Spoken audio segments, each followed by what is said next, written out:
Well, folks, just when you thought things should get even more weird in Indiana politics, we're not talking about redistricting. We're not talking about health care or education. We're actually talking about a possible sex scandal. Well, there is no possible, there is. But the orbit of this sex scandal kind of leads back to the office of Lieutenant Governor Micah Beckwith. Yeah, that Micah Beckwith. So, with all that said, kind of walk us through what he's been writing about is our good friend Tom LoBianco, former AP reporter, former member of the State House Press Corps, now the editor of 24 Site News, www.24site News, and get lots of good information where you get your independent journalism. So, Tom, my friend, how's it going? Hey, Abdul, thanks, man. Always a pleasure.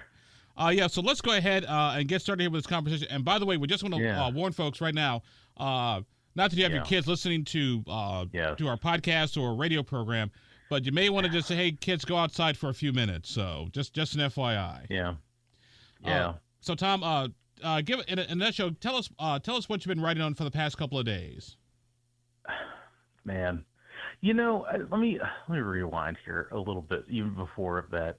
When I broke the stories about the deep fake video of Craig Haggard's wife that was being viewed inside the lieutenant governor's office, like, that's bad, right? Like, and obviously not just unprofessional, but also potentially illegal, as we were witnessing based on that. This one, I got text messages about this when the arrests of Jonathan Peternell's 24. He is the son of Nathan Peternell, the lead pastor of Life Church. Now, why would we even be writing about this? Because he's the right-hand man to Micah Beckwith. He is one of the guys that really paved his way to the lieutenant governor's office. He's a top advisor. Technically his boss at the church. He hired him to be a pastor at one of the campuses. So he's a really important figure. And I had a lot of folks texting me being like, oh my God, did you see this? And they're sending me local reports, and it's gruesome. There's really no other way to say it. I mean, Jonathan Peternell was arrested on 4 felony counts of allegedly. Right now, this is it will be adjudicated, but allegedly, and there's enough probable cause to get the arrest warrant. Allegedly distributing child sex abuse material. More than 200 files of this that were recovered from his digital accounts, from multiple digital devices at his house, at the family's house in Pendleton. And also, as we learned from reading the affidavit, and I broke this story over at 24 Site News about a week ago, they also found videos of Nathan Peternell and his wife having sex. They found these videos on the 24-year-old son, Jonathan Peternell's phone that they recovered. And I mean, I'm sure everybody has seen it. And I want to note something here too, because I've gotten some questions about this. Like, there's a fine line as a journalist, as a professional journalist, and even as an independent journalist now in this world, you still maintain the same professional standards. There's really gruesome stuff in the affidavit itself, and I'm not going to put that out there online, publicly. Not everything should be publicly available. That's just my personal and professional feeling about it. It's gruesome. It's really, it's terrible. Like, if you read what the police department put out in the public statements, it's worse than that. It's a lot worse than that. And again, it's just alleged. I mean, it's not just alleged. He was arrested for it, but there is a possibility that we don't know, or it's a possibility, but the details in there are really, really, really, and as a parent, even if I wasn't a parent, it's just bad. It's really bad. It's rape, torture, but the affidavit itself goes beyond that. And it's really, I don't know. I'm still thinking about it right now. And it's just I don't know, it just hits you. So anyway, that's what's going on, and it hits right at the heart of the politics of this right now, and that's why I'm writing about it. That's why you're writing about it. That's why it's getting coverage. And it's interesting. And Tom LoBianco, 24 Site News, our guest on the program, they're talking about this sex abuse alleged controversy. Well, it's not alleged controversy. It's actual controversy. Yeah. The son of one of the pastors at Life Church has been arrested for possessing some very disturbing child pornographic child sex abuse material. Why does this matter in our world? Because the lead pastor of that church is tied to Micah Beckwith, who's lieutenant governor, who has been a controversial figure in of himself for years, and now he's lieutenant governor. That's where the politics. I mean, that's why we think this story makes it a lot more relevant to our political conversation. It's interesting, Tom, because I was having a conversation with Rodney Cummings, who's the Madison County prosecutor, where Pendleton is, and we were talking about some other cases, some threats and intimidation that I've been dealing with Mr. Gabriel Whitley. And yeah, exactly. And so Rodney kind of mentioned something like, well, Abdul, we're working on get something done. It's like I'm working on a major child sex abuse case. We're now about to put out some indictments, and I didn't really think about it. And then I started like, oh my God, that's what Rodney was talking about. Wow. Yeah. And I think this is like, I always think back to the old Rex Early comment.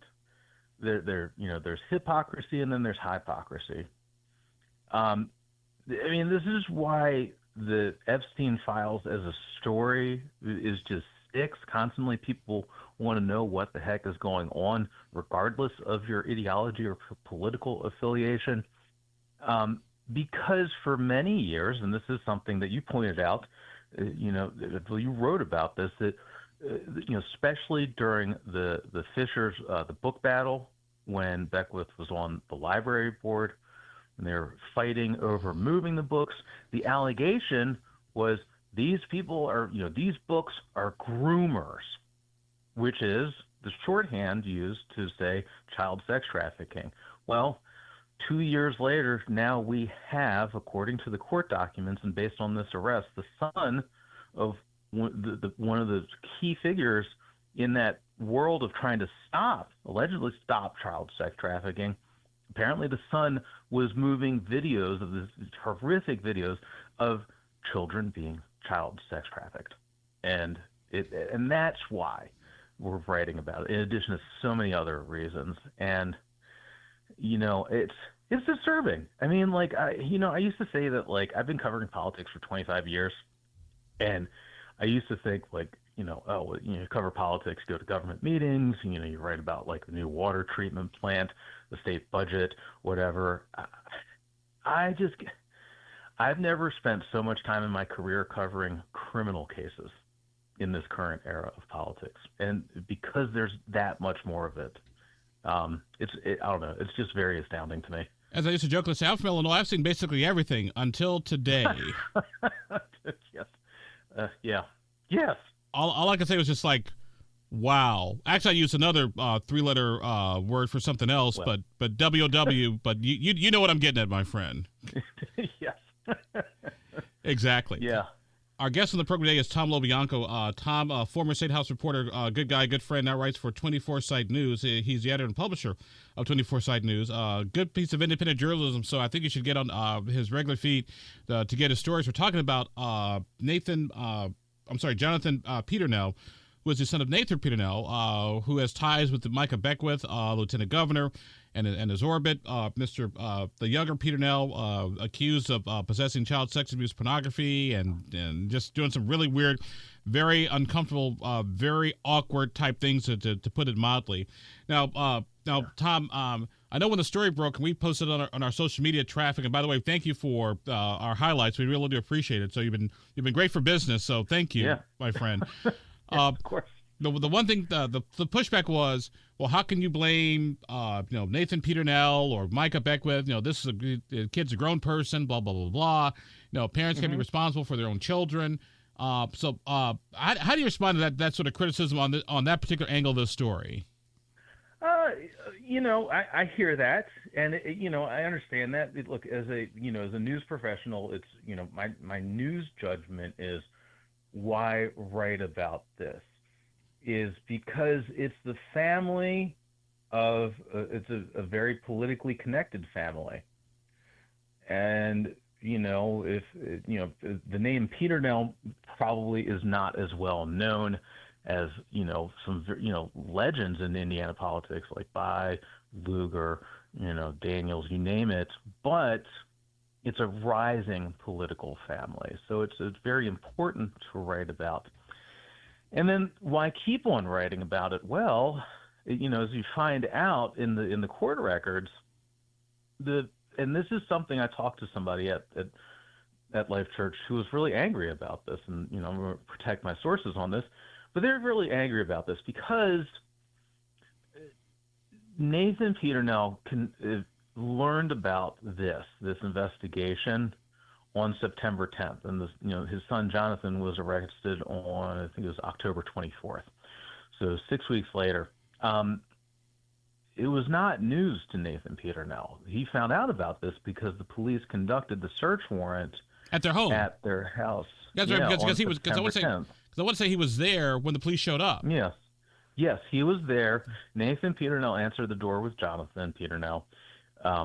Jonathan was read his Miranda rights, and then detailed the allegations of what they were investigating. So Nathan Peternell knew about this for 6 weeks and continued to bring his son to church services with him, around families, around children. And for my source, and frankly, a number of other folks I talked to after I published the story, this made people really angry. Like, why would you do that? And why didn't you tell anybody about this? Right? Like, you're very concerned about this, allegedly very concerned about this when it's happening, school board meetings or library board meetings. Why did you not do this? Well, so Nathan Peternell finally addresses what's going on last Sunday at church in a video message that was played to the congregants at the campuses of Life Church. So there's 4 campuses around exurban Indianapolis, up towards I think one of them is actually up in Pendleton. Yeah, because I want to say there's a church near Eagle Creek where my wife and I live. Yes. On the northwest side of town. Yeah, Eagle Creek, Fishers, Noblesville, Pendleton, I think are the 4 campuses of this. And the video message he played, number one is, like I said, this is awful. Justice must be done. We pray for forgiveness. All right. Very, understanding, right? Like, this is hard for a family, for a father going through this. In other words, the usual stuff that you expect a politician to say. Well, yeah. And it's, as I did learn in the reporting, he has, he was lawyered up too. So there's that. And as a legal professional yourself, like, hey, actually, you really do need a lawyer sometimes, even if you haven't done anything wrong. But one of the things that was really surprising to the person who watched this video, and I should note that as we're talking right now, maybe this will change. They have not provided me the video message from Nathan Peternell responding to this, and I've asked multiple campuses of the church. I've asked someone who may or may not be the lawyer for them. It's very weird, like just how they're not responding at all to this. In the video, he talks about how the video of him and his wife having sex that was found on his son, Jonathan Peternell's phone by the police. And he, at some point in the video, according to my source, he says, it can be debated later whether that was a wise decision. And then he just kind of moves on quickly from there. The thing is, we don't know who made that video, and we don't know how it ended up on Jonathan Peternell's phone. And that really caught, from my source, that really caught his ear when he watched the video at church, the video message from Nathan Peternell. I don't know, man. This is just me as a reporter who's been doing this for a couple decades now. Like, that set off all my alarm bells, and I'm like, there's more happening. Now, I don't know what it is, but that's why we report. That's why we report, to find these things out. Our guest on the program today is our good friend, Tom LoBianco. Tom, former AP State House reporter, now writes for 24 Site News, editor and publisher of that independent journalism publication, talking about I can't find the words right now. Basically, it involves the son of a prominent pastor with connections to the lieutenant governor, was found with multiple child sex abuse images on his telephone. He was arrested at his home back in September with Nathan Peternell. Was there. Nathan Peternell is a senior pastor at Life Church, where Micah Beckwith, lieutenant governor, is. Lieutenant governor has been on a rant about the culture and grooming and the whole 9 yards, and things have sort of Tom, I always say this: be careful where you throw that stick because sometimes it might be a boomerang. Yes, yes, right, yes, and and I think that's part of the reason, right? It's the moralizing and putting it on other people when in fact, by what we have seen so far, it seems to have been happening right at home, right there. And it's really like, take care of your own house first before you start telling other people what to do. That seems to be a lot of the sentiment around this. It's also too, it's horrific. Like it's really horrific. I mean, we've covered, we've seen all kinds of scandals in Indiana politics.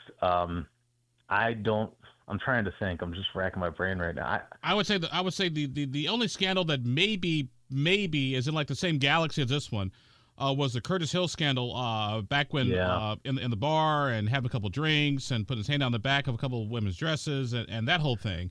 But that was about and I will say the Phil Hinkle scandal at the JW Marriott with the mail and all those.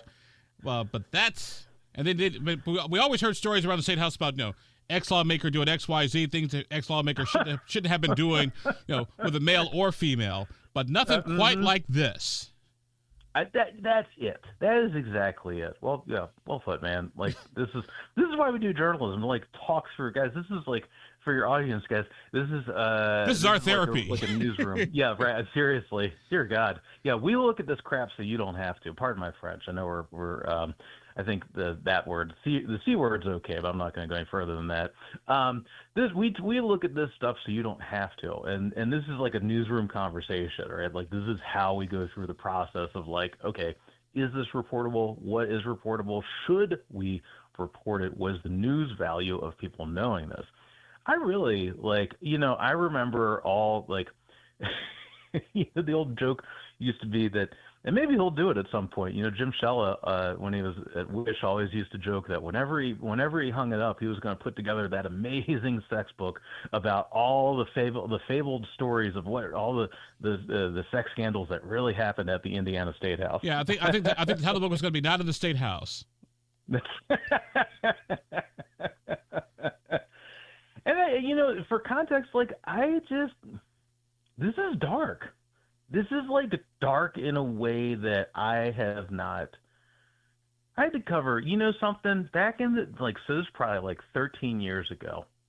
And, occasionally I'd get called up on, what we would call metro stories, right? Just, stories that you need to cover where you need extra hands. And it was like right after Christmas in 2012. And there was a girl that was murdered in a trailer park up in, I think it might have been Huntington. It was right near Fort Wayne. And the trailer park was filled with registered sex offenders.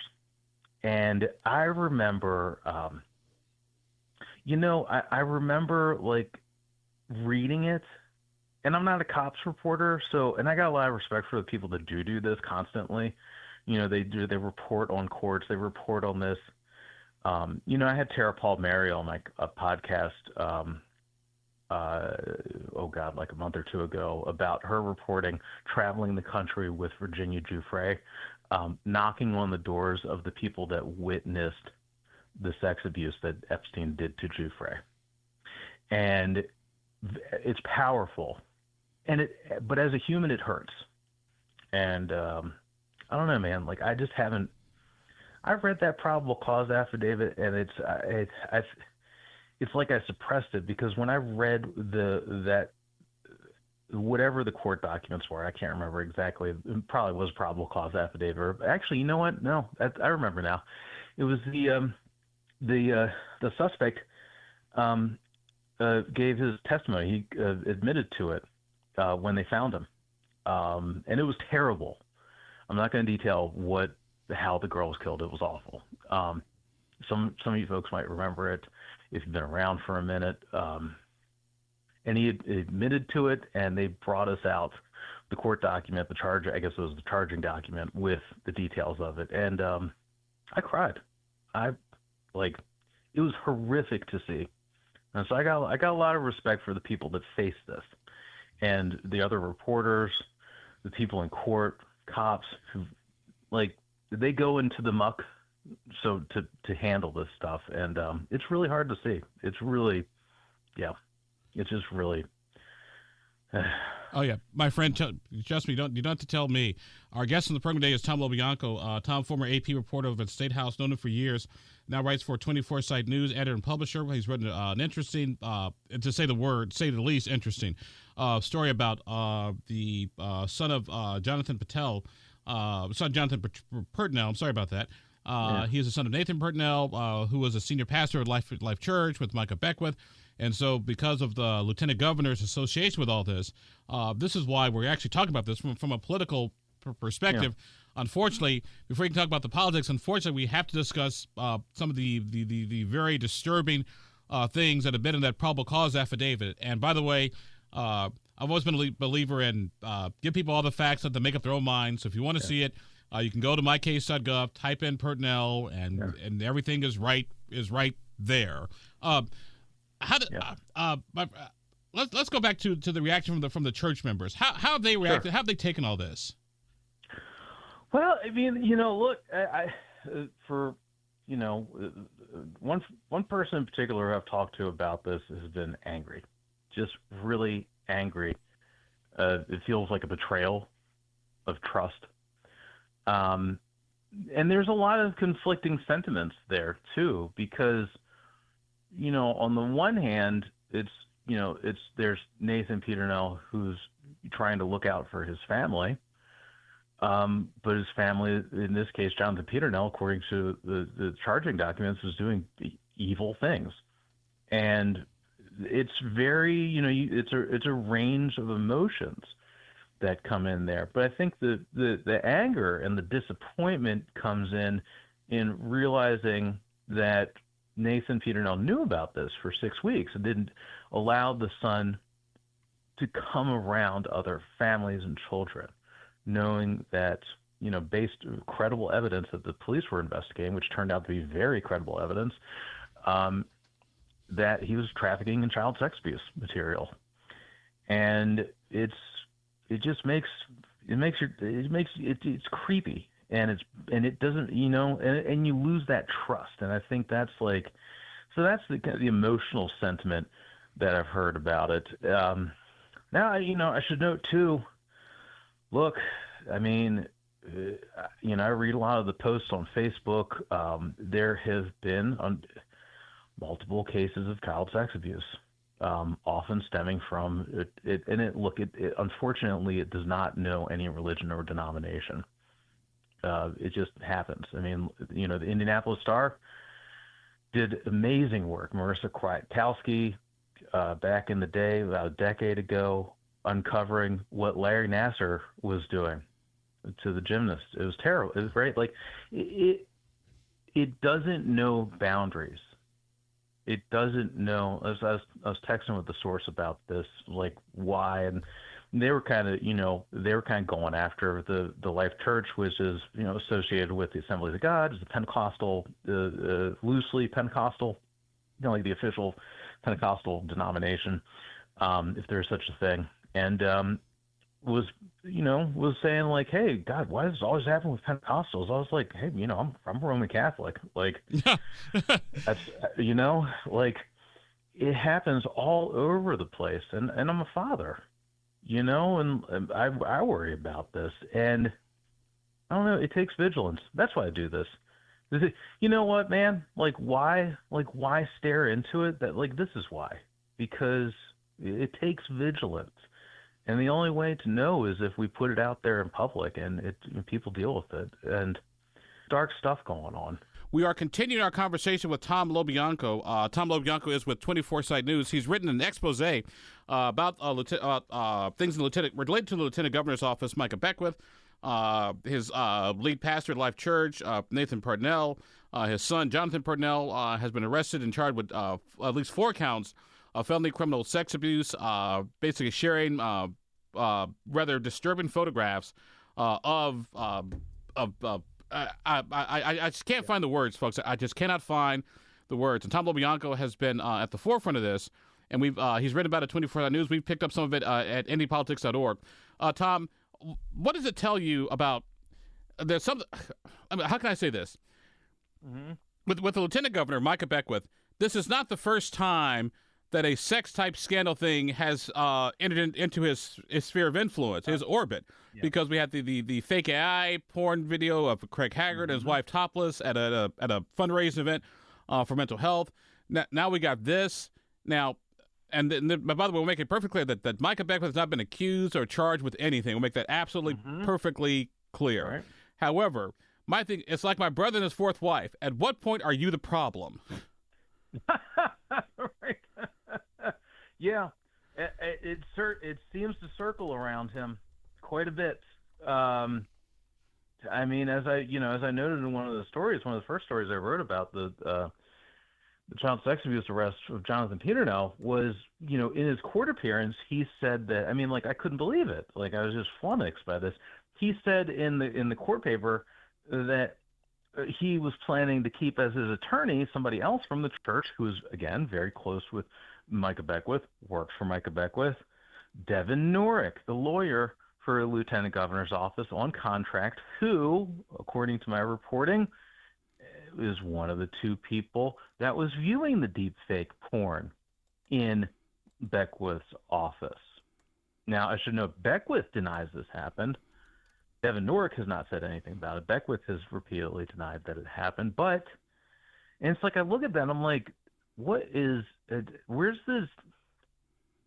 I'm just flummoxed. And I should note too that, Norrick has said that he is not going to represent Jonathan Peternell, but as we're talking now, we need to check and see who is, because I don't know, man. It is really all of these dark scandals just surround him in a way that I've never seen in Indiana politics. I've never seen this before.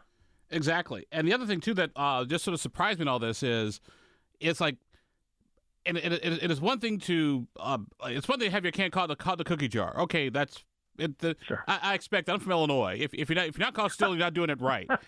It's another thing to be in child sex trafficking images. Like, dude, what the hell? Yes. Come on. Yes.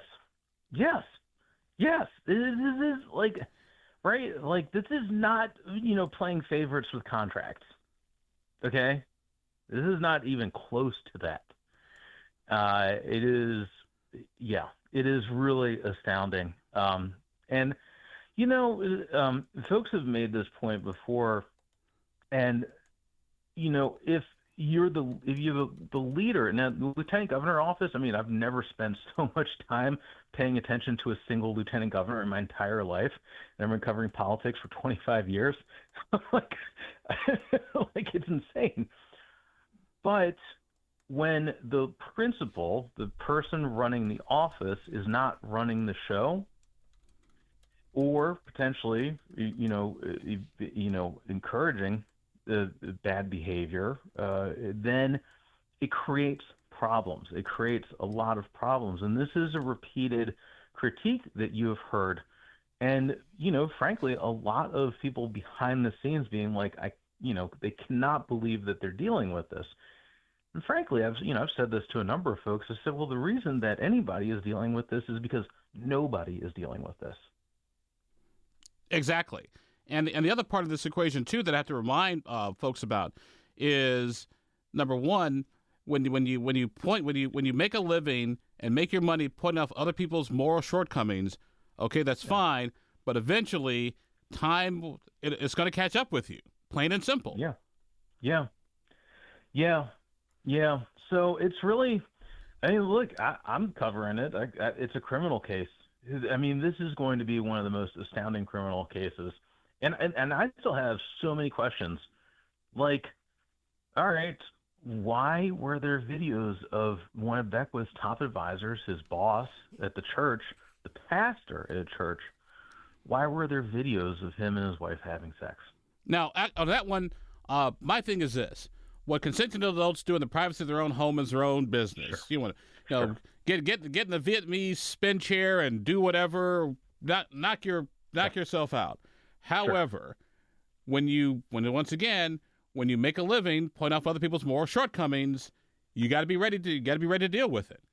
Yep, that's right, man. So that's a big unanswered question. It strikes, and I just want to reiterate this. It strikes right at the heart of the lieutenant governor's political operation, because that office is predominantly staffed with people from his church and from Nathan Peternell's church. So it really strikes at the heart of this. So it's very, look, the two people that were watching the deepfake porn video in the lieutenant governor's office, according to my reporting, Greg Pauls and Devin Nork, they're members of the church too. So this is all interconnected, and that's why. But there's so many questions right now.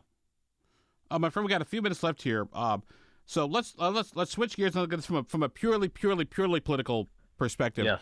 What does this do for Republicans for 2026, possibly 2028? Let's start with this. Have you got any reaction from the Braun people yet? Let's put it that way. Oh, interesting. Yeah. Not officially. Let's put it that way. Not officially. Look, this, it makes it harder for Beckwith. I'll tell you that, because as we've noted before, the only person who is really Teflon in politics, and even that's debatable right now, in Republican politics at least, is Donald Trump. And the amount of scandals that have piled up. But for everybody else, they are but mere humans in this political world, and it makes it harder for Beckwith, and he clearly is positioning himself for some higher office. Now, whether that's trying to succeed Braun, should he only do one term? Should Braun actually try to run for president, which is an entirely different show? If he tries to run for the U.S. Senate, these are all questions. This is stuff that is weighting him down a lot right now. And discussions I've had with my sources are, why is he not addressing it more directly? Why is he not handling it? Again, this goes back to the leadership question. Right? You're in public office. People are looking for leadership, right? This is why Beckwith was selected at the Republican convention, because he made an argument that his leadership was needed to deal with the allegedly failed leadership of the prior administration. So when does that show up? And so, yeah, I think it is. And for somebody who's not very well defined outside of that, it creates a major problem for him politically. And also, too, my friend, I would also argue that not only does it create a problem politically for the governor, 2026 is right around the corner. It is literally, 2 months away and some change? Mm-hmm. Yeah, right, exactly. Yeah, we're right. We're diving right in right after we get through New York, New Jersey, and Virginia on the national stage. All eyes turn to 2026, and there are some big elections all across the country. Going to be a big showdown in Indiana. The Secretary of State's race, that's a whole other discussion. Yeah. and my friend, and think about this for just a quick second here. Our good friend Tom LoBianco with us on the program today, 24 Site News. Check it out. He's got a really good, it's very kind of disturbing expose on this whole sex abuse scandal involving Nathan Peternell, Jonathan Peternell, the lieutenant governors, in the lieutenant governor's New Life Church circle of orbit, and that whole thing. But Tom, let's change gears a little bit. I'm gonna keep you for a few more minutes, my friend. I'm sorry, we're having too much fun talking about this. No, we have this conversation for cigars and cocktails downstairs at the Plains. But we got next time you're in town, we'll definitely get together. My thing is this: if you look at 2026, look who is at the top of the ticket. You've got Diego Morales with he has a lot more issues now than he ever did back in 2022 when he ran against Destiny Wells. He'll run against a very well-funded, well-spoken. He's a little bit green and got some issues, but got the family name, got the family money. So you got that going on, and there's no governor's race, no presidential race, no U.S. Senate race. Diego Morales and Bo Bai is going to be at the top of the ticket. So that's one problem. You got redistricting going on, which is a total complete disaster, which nobody wants, but the governor's pushed it anyway. You got that going on. You got now the Micah Beckwith stuff going on here. Here's my thought. I titled my blog post "How to Lose a Supermajority in 30 Days." Interesting. Look, I've said this many times on the national stage, and it is reflected. You have to watch animated voters, right? This is what we're seeing coming into these quote unquote off-year elections. I hate using that term because everything is so amped up right now. Energy driving people to the polls. And right now, the energy is not only an enraged Democratic base, it's a lot of very angry independents. Think back to the town hall that Victoria Spartz had back in the spring. I was there.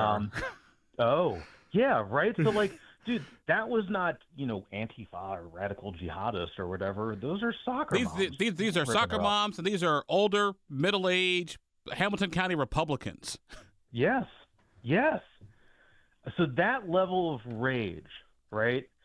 And to have it fueled, I mean, dude, we've been, how often have you ever seen, routine protest outside the State House? Never, right?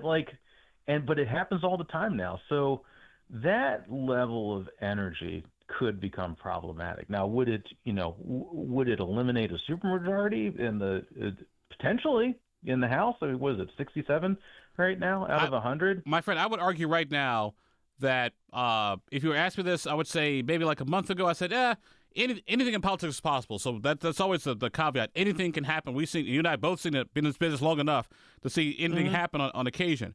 But the more and more as the day goes by, I think it's less likely that Republicans keep their supermajority. That would be astounding. That really would. That could be a generational shift. Yes. Yeah, right? Could be. All right, so yes. and the question is, if that happens, the question is going to be, well, who lost the supermajority? Like you all did. These guys did because these guys were bad actors, and you guys lost because they didn't speak out. I mean, my thing is, at what point in time, and you would think that self-preservation would be the first law of nature. I'm not going to lose my seat over this dumbass over here. Well, very, an old source, very, very savvy, pointed this out. Jim Shella? I love Jim. He's great. Not Jim, although this does seem like something he would point out. There's a tricky spot for the Republicans, which is which base are you covering your butt with? Are you covering your base with the voters, or are you covering your butt from the White House? My friend, you're absolutely correct. Because this weekend I'm driving over to Terre Haute because good state senator, good friend Greg Good is having a town hall meeting on the whole redistricting thing, and it'll be interesting to see because Greg is really good with constituent services, how angry, upset, or just ticked off people are at someone like a Greg Good. Because if Greg Good is starting to get worried about his deal, that ought to tell you stuff. And Greg is like in Terre Haute. That's your bellwether. Yep. Yes. Totally. That's gonna be really important. Yeah, man. Yeah. So, my friend, as we get ready to wind up our conversation here, where do you see all this going? Or do you see it going anywhere? Oh, okay. Well, okay, look, the criminal case, let me ask you. Let me take that back. What else can our audience look forward to this week? Sure. We'll start with that question first. A week is a lifetime in modern politics. Okay, so let's go with this. I mean, number one, let's just rewind all the way to the back. The Jonathan Peternell case, that's ongoing. That's going to have a long time frame. I'll keep on top of it, and you'll keep on top of the coverage there. But that's going to be a while to pan out. More immediately that we're looking at right now, the redistricting, if that does actually happen starting November 3rd. Some questions right now about the timetable on that, what level of announcement, prep work needs to be done, legislative process needs to go through. If that starts on Monday, November 3rd, then that will be dominant, of course. It's still in flux at this moment. And in terms of political backlash, like you said, man, with this town hall that Greg Good is putting on, we have to see they say the only poll that matters. We have to see where national sentiments are coming out of Virginia, New Jersey, New York, and a couple other special elections going on. There's the Supreme Court retention elections in Pennsylvania that are happening. These are all things that will give us a sense of the national mood. And then we take that and we adjust for Indiana. And I think we'll have a much better sense after Tuesday what's really happening and whether or not there's going to be a supermajority. And I want to say, too, some recent polling that I took a look at, and I always tell people polls are snapshots in time. They're not necessarily predictors of anything. And I've done enough polling over the past 10 years to see this and understand it. I want to say when Diego Morales' approval rating was like 9%, I mean, and that's only people in your family who work for you in your office, and Diego Morales at the top of the ticket in 2026, and Mike Braun is 47-40. No, Donald Trump was 47-47 approval, disapproval. Interesting. In Indiana. And I want to say Mike Braun was like 25 to 30% approval rating. Like I tell people, this is, as of today, now granted, anything can change. I always tell people that, but it's a line in Deadpool. Mr. Wade, this isn't going to end well for me, is it? No, it's not. Yep. Oh, boy. Yeah. I tell you, my friend, I cannot write I cannot write a more bizarre, weird story on the best edible induced day of my entire life. God, not enough drugs for this one, seriously. There's not enough THC, there's not enough CBD in the back of my refrigerator. Just kidding. To make all this possible. It just isn't. So. Yeah, I know. Oh, man. and the next thing, my friend, is the next scandal will be even bigger than this one. No. Because they all get progressively a little bit darker, a little bit more bizarre, a little bit, what the hell were you people thinking? Yeah. Yeah, there's... I don't want to say anything. Oh, yeah. So I got to ask you before I let you go. I got to ask you before I let you go here. What have you heard unofficially from the Braun people? On what or which or wow? On the redistricting? On the redistricting stuff and on the Beckwith stuff. Peter Nelson, well, okay.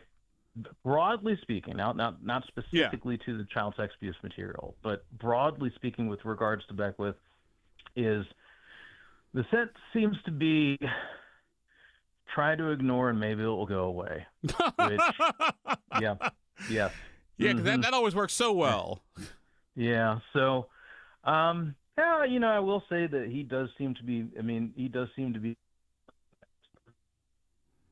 was certainly at the beginning of the year when he was, forcing, Braun to show up at the property tax rally inside the State House, trying to force his hand on that. These town halls that he was doing where people were getting in fist fights, getting dragged out, the assault charges and everything because he was instigating all that from the front of the room. That seems to have died down a little bit. So, yeah, he's behaving, relatively speaking. That's possible. But again, these are all things that happened already that we're still finding out about. And I don't think you can ignore away any of that. I've told many folks this. All righty.